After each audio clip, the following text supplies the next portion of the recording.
I just want to say thanks to all the speakers here today, lads. They're fantastic. That was actually Philip's first time speaking publicly, and he played a blinder.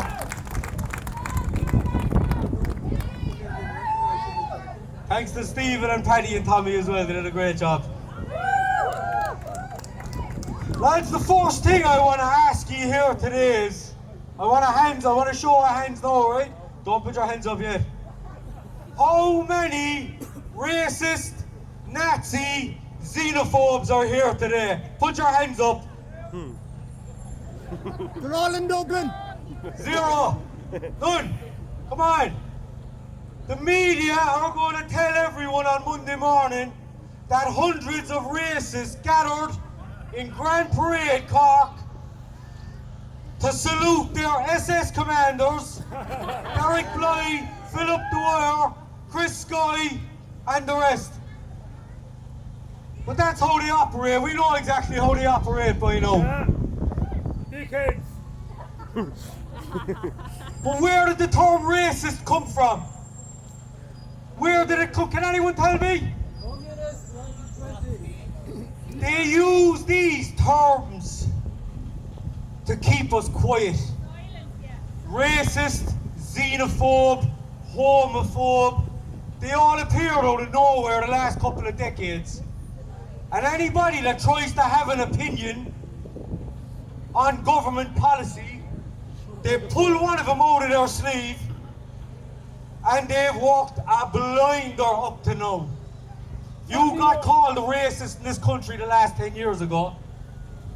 The thing to do was to shut up and scarper and run off, because it was the most terrifying thing to be called in this country. But you know what I say when people call me a racist now? Do you know what I do? I laugh. I laugh. Because you know how many times I've been called a racist? Hundreds. Thousands. And I can tell you one thing, I do not have a racist bone in my body. Right? Good man. I'm not anti-black or anti-yellow or anti-red or anti-any colour. Do you know what I am? I'm pro-Irish.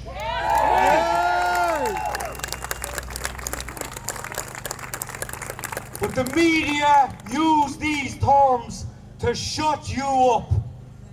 But it's not going to work anymore. Hey, one bite. There is no racism in this country. There's none. If you turn on our local broadcaster RT, or national broadcaster RT, Do we have to? you would think that there's lynch mobs roaming the streets of the country, stringing people up off of lampposts. You would think that there's foreigners being beaten around the streets and abused. To walk down the roads and streets of this country, do you know what I see? I see the most docile bunch of people walking the streets. We've been so welcoming to outsiders in Ireland over the years. It's not enough, is it? Never enough. When I was a young fella in school, we had the trocar boxes. Right, now for the foreigners here today, you're more than welcome. But for the foreigners here today that don't know what the trocar boxes are, they were boxes that the schools used to send home with the kids. And the job of the parents was to fill the boxes with as much money as you could. And the boxes were brought back into the schools the next day, and they were counted out, and the money was sent off to Africa to feed the black babies. Right? And it was almost like a national pastime here. Whoever brought in the biggest, fattest box into school was brought up to the front of the class and was given a big boola boss. A round of applause. Thanks for that. So, For them to now come out and call us racists and fascists and Nazis and xenophobes and homophobes and any other ism or phobe or ist you can come up with is nothing but a load of nonsense. So what I want you to do is, the next time somebody uses one of these toxic, disgusting words to try to shut you down, what I want you to say is something we've used in Cork here for a long time. Erra go away by with that. That's what you tell them. Erra go away by with that. Right? And laugh at them and tell them go home for themselves. Because there's no racism in this country. There's no far right in this country. I consider myself to be slightly right of centre. I support immigration. I want immigration in this country. What I don't want is the government opening up our borders and filling this country up with unvetted, no-named, fake refugees that have no right to be here whatsoever.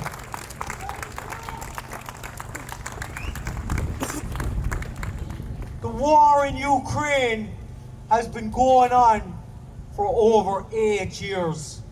But to look at our national broadcaster, you would think the first shots were fired in February of this year. They went from telling people that it's okay to take off their masks to all of a sudden the Russian Navy are out in the ocean and we need to send our fishermen out to confront them. Did you ever hear the likes of it in all your life? They went from one crisis to another because they need something to talk about. They have to have some nonsense to fill your ears with. But the people are wising up to it. We filled this country up in the last few months with tens of thousands of people. Now, if they're genuine refugees, come on in. But the vast majority of them are coming from parts of that country where there is no war. If you look back on my videos, you'll know that they're coming from Kiev, Lviv, Odessa. They're safe cities, they're safe regions. But we're bringing these people in and we're filling up our hotels, our empty houses, our schools, our football stadiums. In fact, most of them aren't even from Ukraine. We're not filling them up, they are filling them up. They are filling them up. We were never asked about this. They never asked the Irish people about this. Did they do a referendum on the refugee wave that we saw for the last few years? I didn't see it. I wasn't asked. My kids weren't asked, but they're going to pay for it when they go looking to buy their own house here in a couple of decades. They're not going to be able to, because every last bit of accommodation we had in this country has been zapped to house these people. And they've been handed our welfare, maybe more than what we are getting, I don't know. That's still to be proven. Free bus passes, there you go. Exchange your driving licence, in you go. Do you know how much hassle I had to go through to change my driving licence when I moved back from Canada? It took me weeks of heartache and driving up and down the road to try to do it, and these people can come in and all they have to do is hand it over. Off you go, no problem at all. We've got the worst inflation crisis we've seen in this country for decades. It's up to 9% now officially, but unofficially it's higher. That's where the prices have risen from. It's not the goods have risen, it's the value of your money has dropped. And that inflation was caused by the 2-year lockdown that the likes of Mick Barry and Paul Murphy and Leo Varadkar and Leon Martin had no problem pushing on you. They called for zero COVID lockdowns in this country, and they gave us one of the most extreme lockdowns in the world. Yes. And it would have gone on longer, only for the good men and women in this country spoke up about it and pushed back against it. So you should give yourself a round of applause.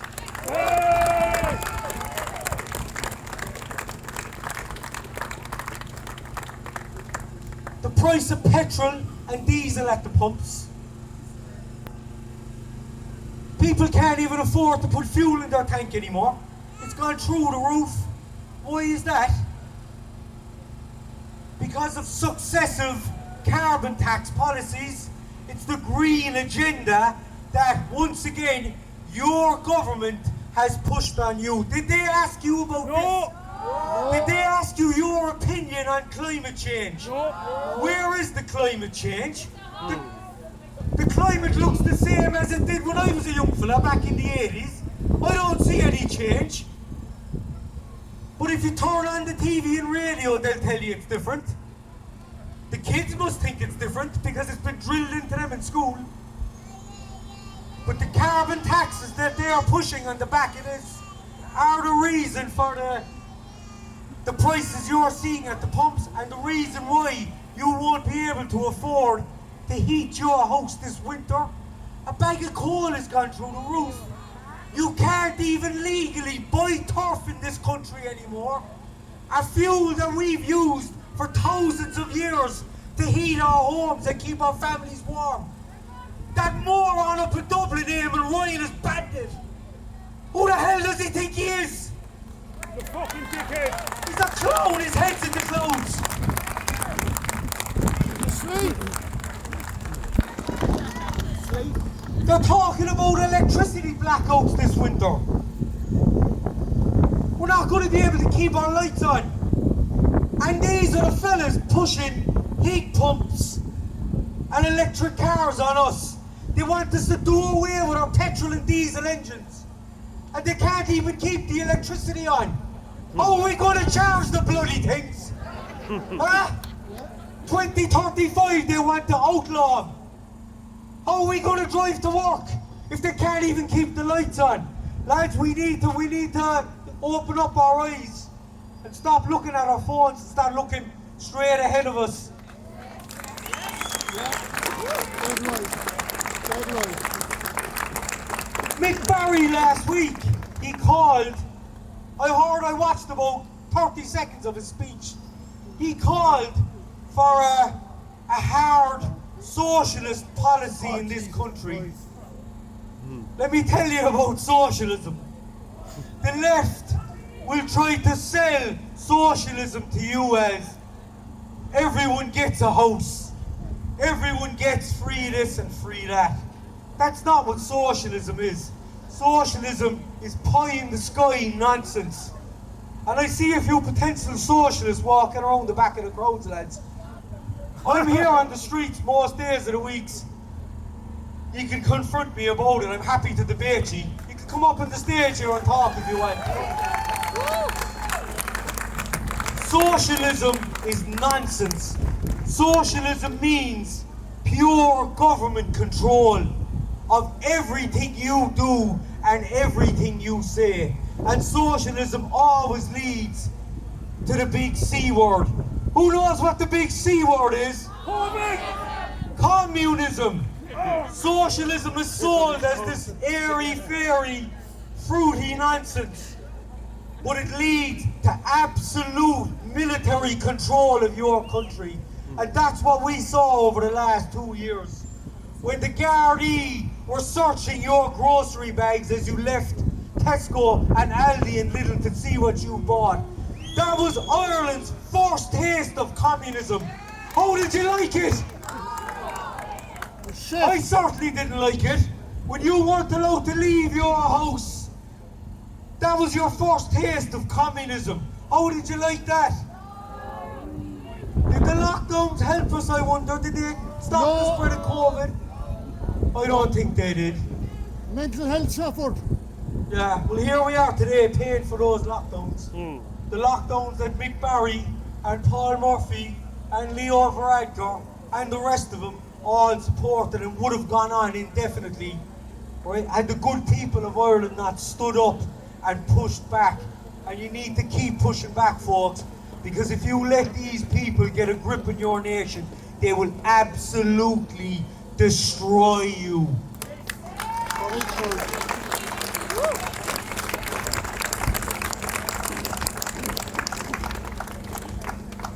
Does anybody know about the NGOs in this country?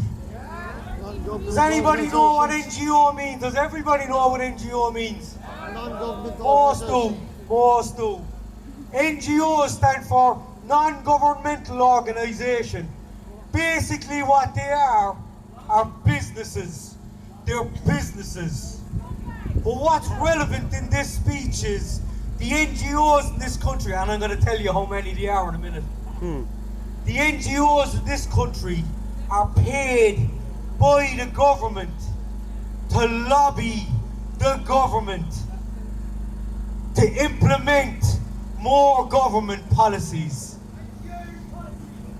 Anti-Irish policies, pro-government policies. So the government take your money and pay to these blue-haired goons to stand out in the street and have a protest and say, we need more refugees, or we need better houses for refugees. And then the media, who are also paid by the government, shine the spotlight on them and go, look everybody, there was a big protest. 30 people stood out in the streets of Dublin today and said, we need more refugees. Let's get more refugees to keep these poor people happy. So the government have just paid the blue and green haired goons to take more money out of your pocket and do you out of your rights and out of your children's housing. And that's why we're here today. Because Mick Barry wants more socialism and more communism for you that you're going to pay for, and it's going to do your kids out of housing and my kids out of housing. Today wasn't all about housing, folks.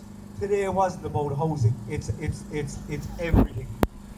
The last few decades, in particular the last few years, have shown what too much government control can do to a country. When the Gardaí, and I respect the Gardaí, most Gardaí are doing a fantastic job of keeping these countries safe, but it's the government are tying the guards' hands. It's the government won't pay the guards to do the job that they need to be doing. It's the government are causing the problems in this country. It's all government caused.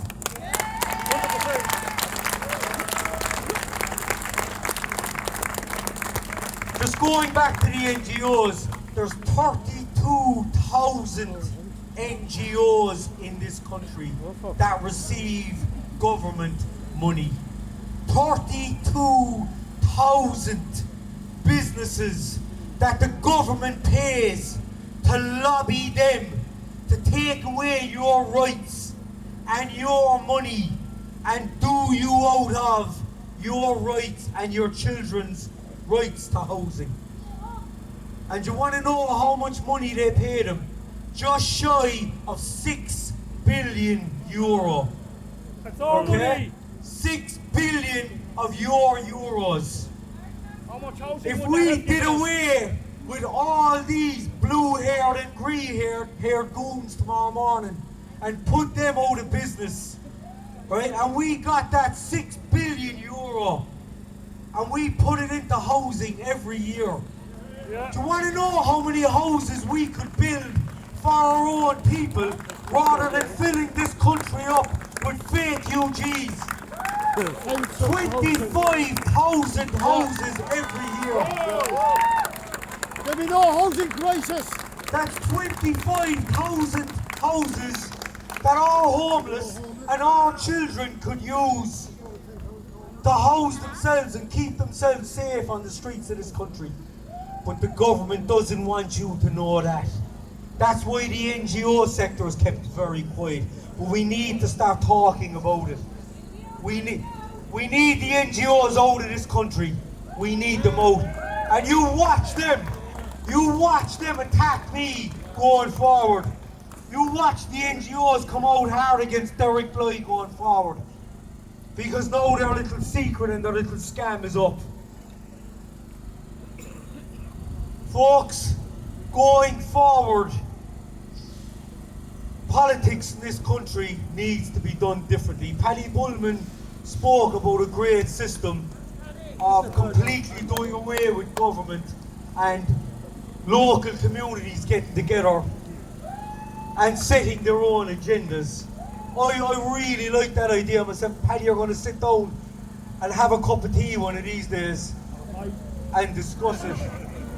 But if you ask me, in the near future, we need to be involved in the system of government that we have now. Definitely. Going forward, strong men and women in this country need to put themselves forward in local and national elections. And we need to challenge the scam artists up in Dublin that have destroyed this country for the Irish people.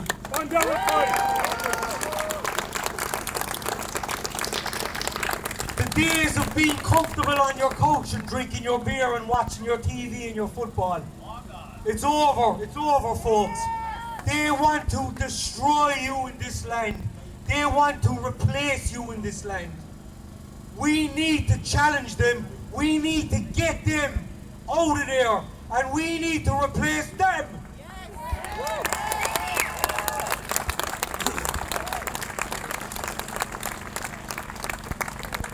The government tried to make us accountable to them over the last few years. When they were checking your grocery bags to see if you bought socks for your kids. Or when they were stopping you on the roads asking you where they were going. That is none of their business. What you buy for your children is none of their business. Where you're going is none of their business. You're an Irish citizen and you have a right to do whatever you want in this country. When you don't harm anyone, you can do whatever you like. You have the power in this country. We're not accountable to them. They're accountable to us.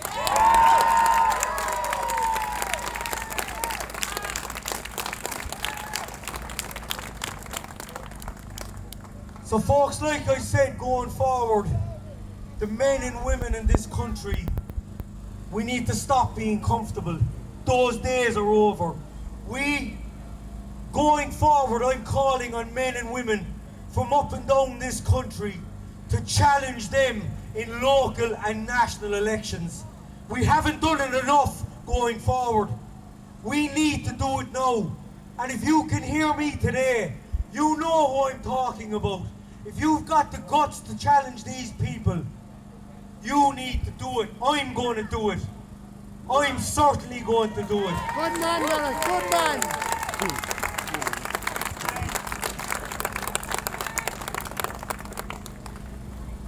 When we finally take control of this country and we finally get those swine out of the government, one of the first things we need to do is we need to shut the borders in this country.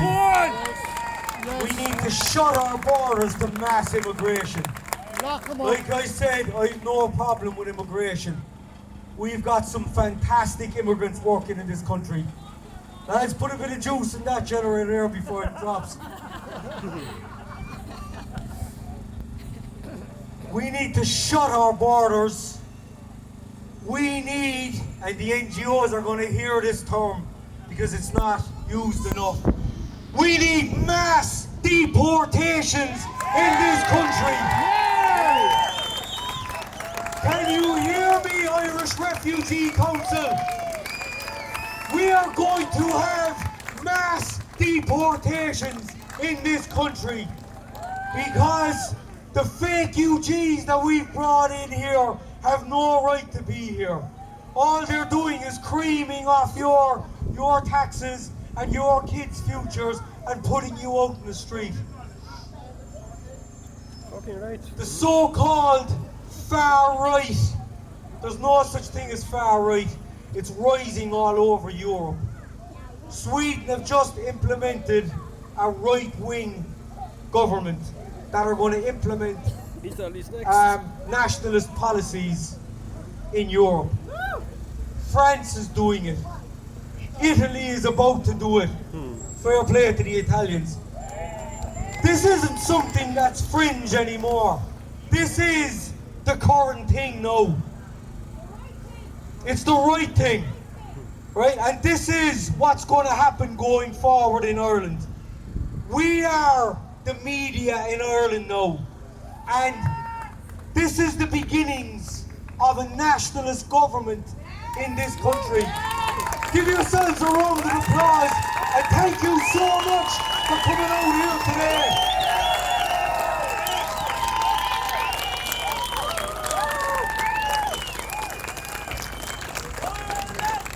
Ireland!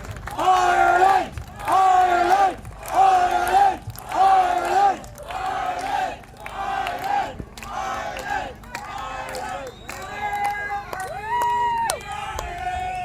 You never beat the Irish!